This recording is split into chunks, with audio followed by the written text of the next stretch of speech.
I'm going to make Greek yogurt using both saucepan and Instant Pot.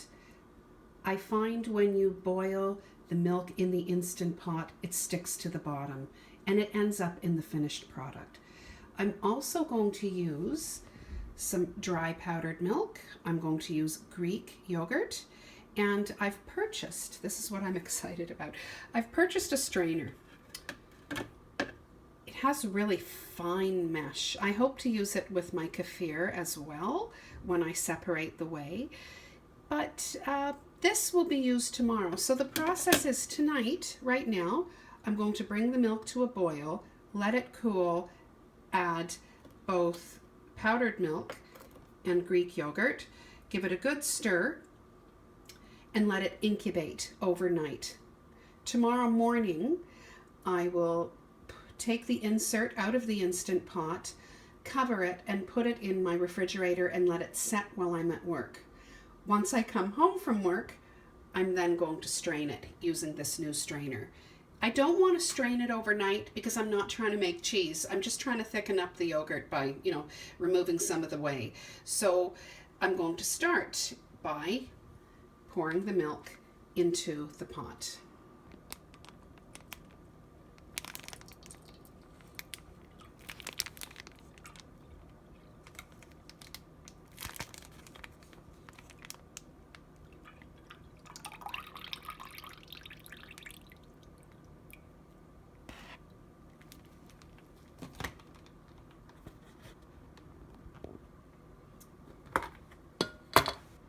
All right, I'm going to turn on this element here.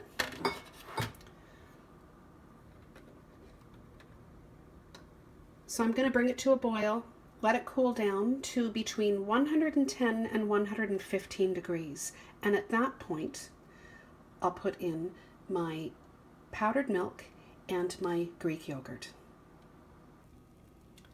I've decided to put my powdered milk in now as the as the milk is heating up, and vigorously stirring it now. Just bit by bit.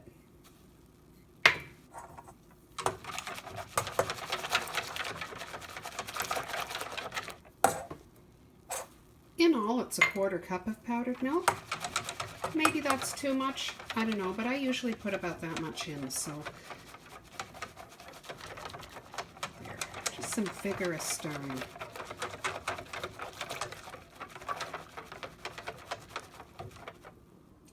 The milk has come up to temperature. It registered at 183 degrees. I took it off the element, poured it from the pot into the Instant Pot insert, which I just took out of the fridge. The insert is actually on top of the rack here.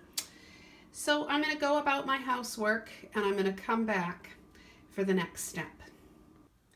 The milk has come down to 112 degrees. So I'm now going to add about 2/3 a cup of Greek yogurt. I'm now going to whisk the Greek yogurt into the warm milk.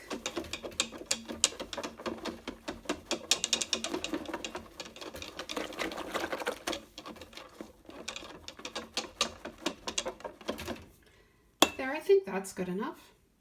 I'm going to put the insert into the Instant Pot.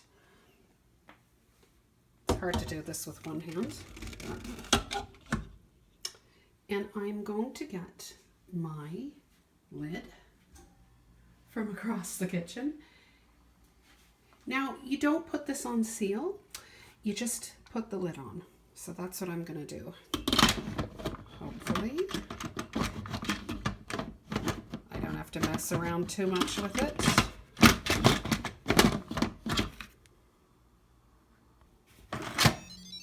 There, I did have to mess around too much with it. It's just, too much doing things with one hand holding a phone. Anyway, I'm going to incubate my yogurt for about 11 hours. I know that sounds long, but I get up at 7:15 in the morning. It's now 8:15 in the evening. So if I don't incubate it for 11 hours and I incubate it for less than that, it's going to be sitting. And really, you know, it should be slightly warm. So after that, it will go into the refrigerator. So I don't want it to be sitting while I'm in bed. So it will be 11 hours. So let's press yogurt. We're going to go up. Oh, no, I don't want that. Okay, let's go down.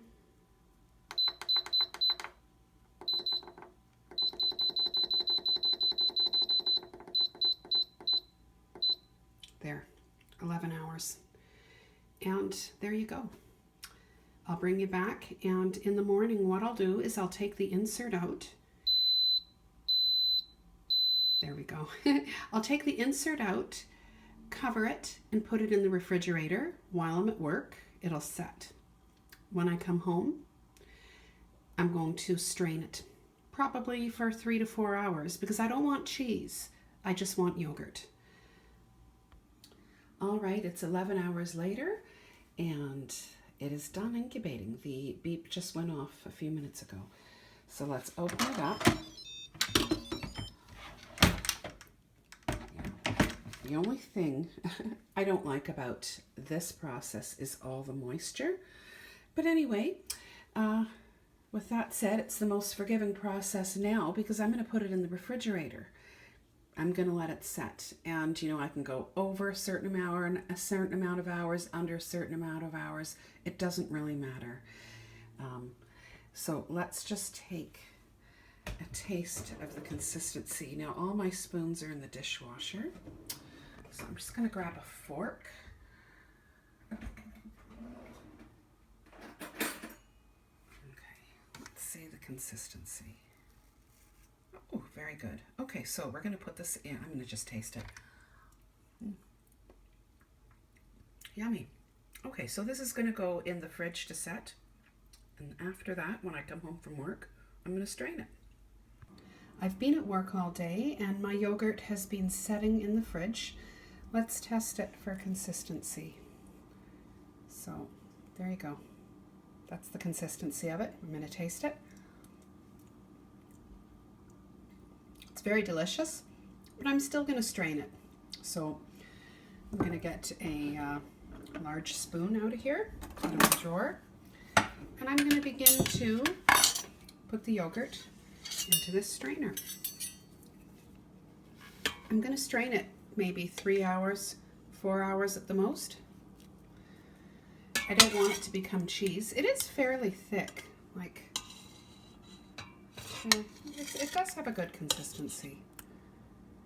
There.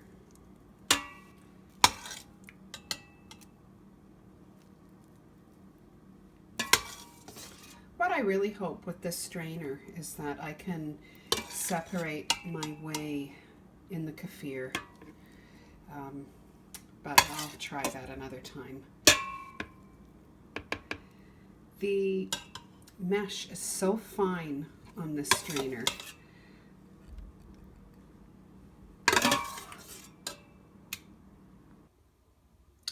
So my yogurt is strained and it turned out perfect and it's delicious. So I would definitely use this method again and continue to make Greek yogurt this way. Perfect. Now is when I would flavor it. If I want to flavor it with some vanilla, this is a good time. I wouldn't flavor it after the incubation if I wasn't straining it. I would just leave it plain. It tends to get soupy if you stir it a lot, so I would just flavor it as and when I eat it if I were to do it the other method.